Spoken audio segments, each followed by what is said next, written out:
Hello and good morning and welcome to my channel Dream Nation আর আমি দেবার্চন। আজকে চলে এসেছি ডে 2 আমাদের আদি কৈলাস ওম পর্বত রাইডের। আর বারাণসী থেকে কিন্তু তোমরা যেমন দেখতেই পাচ্ছ বেরিয়ে পড়েছি টনকপুরের দিকে। আজকে আমাদের ডেস্টিনেশন টনকপুর। আর আজকে আমাদের টোটাল ডিস্টেন্স কভার করতে হবে 627 কিলোমিটার্স। গুগল ম্যাপ দেখাচ্ছে 10 ঘন্টা 19 মিনিট লাগবে আমাদের এই ডিস্টেন্সটা কভার করতে।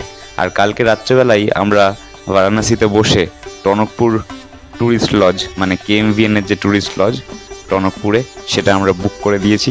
আর তাই আজকে গুগল ম্যাপ সেট করা আছে একদম ডাইরেক্ট বারাণসীর হোটেল থেকে টনকপুরে আমাদের KMVN ট্যুরিস্ট লজ অবধি। আর আজকে প্রচণ্ড এক্সাইটেড, কারণ আমার এই স্বপ্নপূরণ আদি কৈলাস ওম পর্বত রাইডের আজকে দ্বিতীয় দিন। আর টনকপুরের পরের থেকেই মানে কালকে থেকেই কিন্তু শুরু হয়ে যাবে আমাদের পাহাড়ের যাত্রা। যে পাহাড়ের জন্য এত অপেক্ষা, যে পাহাড়ের জন্য এতটা দূর আসা, সেই পাহাড়ে রাইড করার সুযোগ কিন্তু কালকে থেকে আমার শুরু হবে। Hi good morning from Banaras. তো আমরা এখন বাজে মোটামুটি 8টা। চেল্লুপ টেল্লুপ করে আমরা রেডি হয়েছি, বেনারস থেকে বেরোবো। আজকের ডেস্টিনেশন হচ্ছে টনকপুর। তো কালকে রাতে আমরা টনকপুর KMVN-এ বুকিং করে রেখেছি।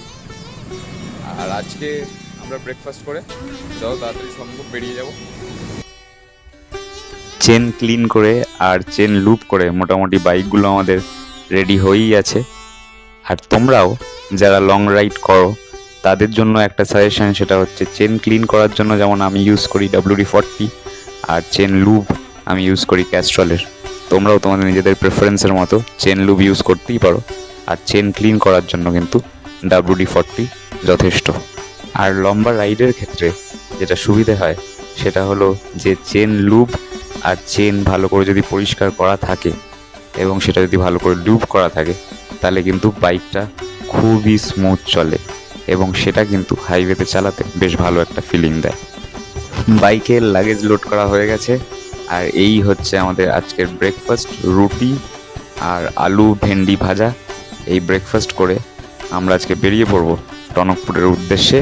সময় হয়ে গেছে 10:30, 11টার মধ্যে আমরা এখান থেকে বেরোবো।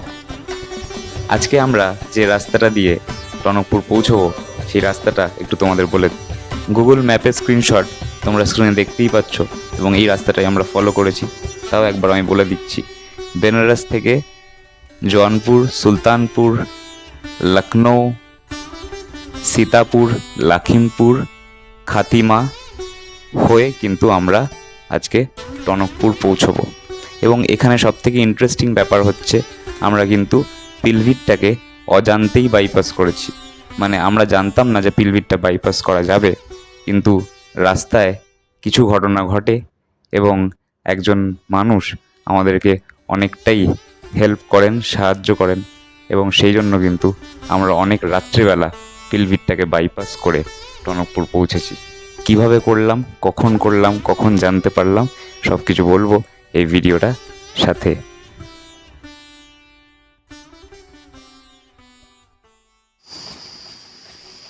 একটু দাঁড়িয়েছি ঠান্ডা হতে, আখের রস খেতে। আর ইউপিতে তো তোমরা জানোই যে আখের ক্ষেত আর আখের রস, এটার জন্য ইউপি ফেমাস। প্রচুর খেতি হয় আখের এখানে। তো সেই জন্য এখানে হাইওয়ে দিয়ে বাইক চালালে রাস্তার ধারে এরকম প্রচুর আখের রসের দোকান দেখতে পাওয়া যায়। তো সেরকমই একটা জায়গায় আমরা দাঁড়ালাম, আখের রস খাবো, ঠান্ডা হবো, তারপরে আবার এগোবো। প্রচুর গরম, তাই খুব কষ্ট হচ্ছে এবং প্রত্যেক 10 মিনিট অন্তর জল খেলেও তার 10 মিনিটের মধ্যে গলা একদম শুকিয়ে কাঠ হয়ে যাচ্ছে।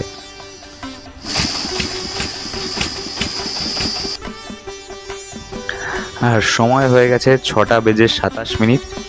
আর আমাদের ডেস্টিনেশন থেকে মানে টনকপুর KMVN থেকে আমরা 124 কিলোমিটার দূরে আছি।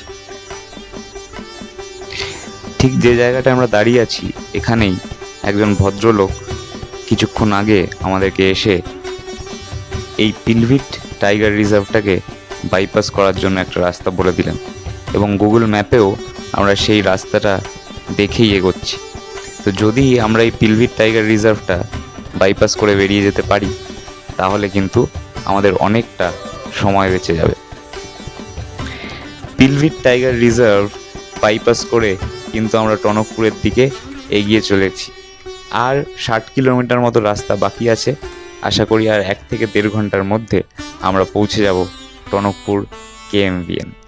আর তোমরাও যারা এর পরে এই দিকে আসবে এবং যাদেরকে পিলভিট টাইগার রিজার্ভ ক্রস করতে হবে তারা কিন্তু নিশ্চয়ই এই বাইপাসটা নিও।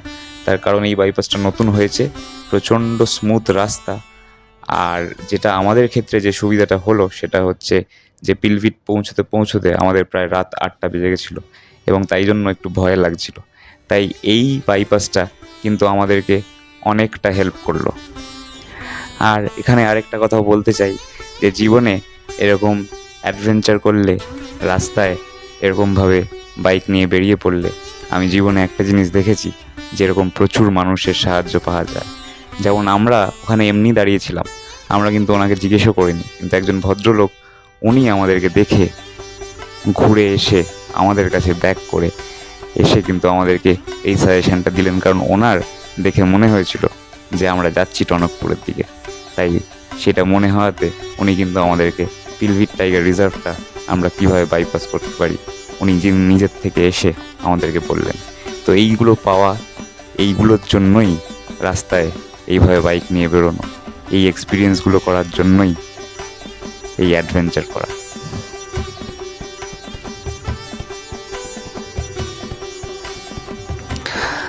High, good morning.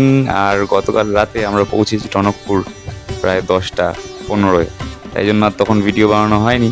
তাই আজকে সকালবেলা তোমাদেরকে কালকে রাতের আপডেটটা দিচ্ছি। তো 10টা 15-এ পৌঁছেছি। আমাদের মোটামুটি কালকে টনকপুর পৌঁছতে 11.5 ঘন্টা মতো লেগেছে। আমরা বেনারস থেকে বেরিয়েছিলাম ঠিক 11:15টায় আর টনকপুর পৌঁছেছি 10টা 15-এ।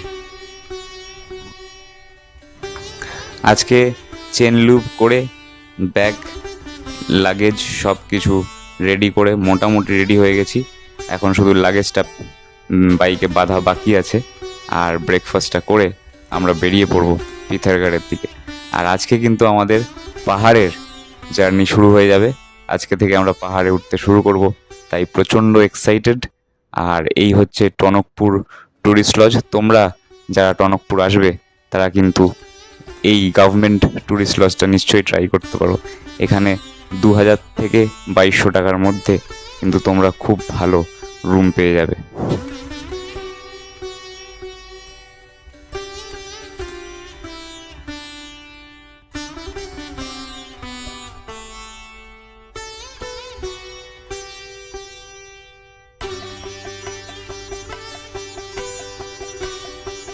আমি যতবার টনকপুর এসেছি আমি কিন্তু প্রত্যেকবার এই KMVNেই থাকি, কারণ এখানে আমার দুটো সুবিধা হয়।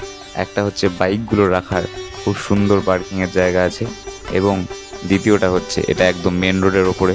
রাত্রেবেলা এখানে ঢুকতেও সুবিধা হয়, কোনো গলিগালা কোথাও ঢুকতে হয় না, একদম মেন রোড, একদম টনকপুর যে চৌমাথা 4 রাস্তার মোড় সেটার উপরেই। এবং সকালবেলা বেরোনোর সময়ও কিন্তু এখান থেকে খুব আরামসে ন্যাশনাল হাইওয়ে ধরে নেওয়া যায়।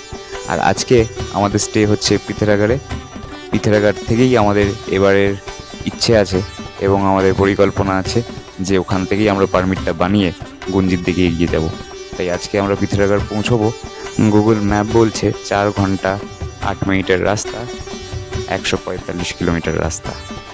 আজকের ভিডিওটা তাহলে এই অবধি থাক, আবার দেখা হবে নেক্সট এপিসোডে টনকপুর থেকে পিথারাগড়। ভিডিওটা যদি ভালো লেগে থাকে তাহলে নিশ্চয়ই একটা লাইক করো, চ্যানেলটা সাবস্ক্রাইব করো আর ভিডিওটা শেয়ার করো। প্লিজ চ্যানেলটা সাবস্ক্রাইব করো, তাহলে আরও যখন নতুন ভিডিও আসবে তোমাদের কাছে আপডেটগুলো পৌঁছবে। আর ভিডিও বানানো শুরু করেছি তোমাদেরকে আমার এক্সপিরিয়েন্সগুলো শেয়ার করার জন্য।